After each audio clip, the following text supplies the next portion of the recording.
Hi குஞ்சான்ஸ், குண்டு பாயிட்டு fit பையன் சேலஞ்சில் இது 4:27. வழக்கம் போல் அதிகாலை 4 மணிக்கு எந்திரிச்சிட்டு காலை இமை எல்லாத்தையும் கட்டி முடிச்சாச்சு. ஈ பாத்திரத்துக்கு பக்கத்தில் ஓட்ஸ் பாத்திரத்தை வச்சுட்டாங்க போல. ஓட்ஸ் ஃபுல்லாக எறும்பேறிச்சு. அப்புறம் வெறும் வயிற்றுல தண்ணி உறிஞ்சு உள்ள அனுப்பிட்டு பதமாக பல்ல விளக்கிட்டு நிதானமாக நீ பேண்டை போட்டுட்டு சூதானமாக சூவ மாட்டிட்டு ஜாக்கிங் போகலாம்னு கிளம்பி வந்தேன். சரி வார்ம் அப் ஸ்டார்ட் பண்ணணும்னு பண்ணா உடனே பாய்ஸ் குலைக்கிறதுக்கு ரெடி ஆகிட்டாங்க. என்கிட்ட வம்பளுக்கிறதே இவங்களுக்கு வேலையாக போச்சு. இதுக்கு மேலே இருந்தால் நம்மளை ஒர்க் அவுட் பண்ண விட மாட்டாங்க. நம்ம வண்டியை கிளப்பிட்டு வேறு எங்கேயாச்சும் போய் ஜாக்கிங் போகலான்னு வீட்டு பக்கத்தில் இருக்க ஒரு சைட் இருக்கும். எங்கள் ஏரியாவில் பெரியவர்கள் முதல் சிறியவர் வரை அனைவரும் வாக்கிங் போகிறதுக்காக யூஸ் பண்ணுற ஒரே ஸ்பாட்டு இதுதான்.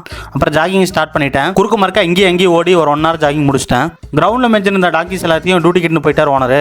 இப்போ கடைசியாக இருந்த ஒரு லாப்பையும் ஓடி முடிச்சுட்டு வீட்டுக்கு வந்து காலனி கழட்டி விட்டுட்டு நீ வேண்ட நிற்கிட்டு தண்ணி குடிச்சிட்டு போஸ்ட் ஒர்க் அவுட் மீலாக ஓச்சி எடுத்துக்கிட்டேன். அப்புறம் குப்பை வாகனம் வந்தது. குப்பைகளோட குப்பையாக எதிர்மறை எண்ணங்களையும் சேர்த்து வாஷ் அவுட் பண்ணிட்டு விசன்னு எங்கே கிளம்புறேன்னு பார்க்குறீங்களா? அம்மா கடைக்கு போயிட்டு வர சொல்லி 1/2 மணி நேரம் ஆச்சு. மறந்தே போயிட்டேன். கடைக்கு வந்து அம்மாவே நமக்கு முன்னாடி வந்து கடையில் நிற்கிறாங்க.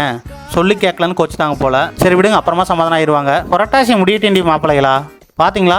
காலையில் குளம் குளச்சி என்னை துரத்தி விட்டுட்டு இப்போ முடிக்கிறது பார்த்தீங்களா திருவிழாவில் காண போன புள்ள மாதிரி. அப்புறம் தக்காளி அறுத்து அரை தக்காளி ஃப்ரிட்ஜுக்குள்ளே வச்சு சாத்திட்டு ஸ்கின் கேர் பண்ண வந்தாச்சு. இது தக்காளி பாசிப்பயிறு மாவு கலவை. இதை போட்டுட்டு ஃபேனில் ஒரு 10 நிமிஷம் காய விட்டு அப்புறம் குளிச்சிடலாம். ஸ்கின் கேர் முடிச்சுட்டு குளிச்சு வந்தாச்சு.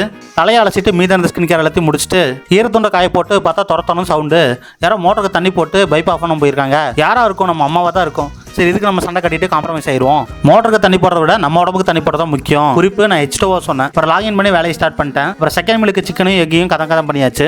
அப்புறம் அகைன் கொஞ்சம் வாட்டர் லோடிங். ஸ்நாக்ஸுக்கு திராட்சை கனி அழுகுனது எல்லாத்தையும் கழிச்சு விட்டுட்டு அதையும் உள்ளத்திலே அரைச்சிக்கிட்டாச்சு. அப்புறம் அகைன் லஞ்ச் வந்துருச்சு. 250 கிராம் ரைஸ், 300 கிராம் பொரியல், கொஞ்சமாக குழம்பு, கொஞ்சமாக ரசம்.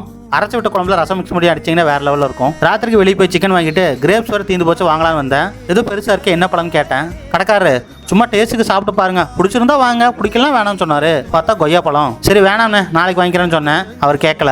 சரி சும்மா கூட எடுத்துகிட்டு போங்க, நல்லா இருந்தால் சாப்பிட்டு நாளைக்கு காசு கொடுங்கன்னு சொல்கிறாரு. என்ன விற்காமல் விட மாட்டார் போலையே.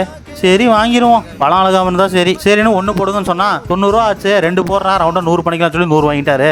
சேட்டண்டா எப்படி சேல்ஸ் பண்ணணும்னு அதானே அம்பானி கிளாஸ் வரணும். அப்புறம் செம டயர்டு குஞ்சான்ஸ். வீட்டுக்கு வந்து 5 நிமிஷத்துல தூக்கம் வந்துருச்சு. ஸோ இதோட ஆஃப் பண்ணிக்கலாம். பாய் குஞ்சான்ஸ், லவ் யூ.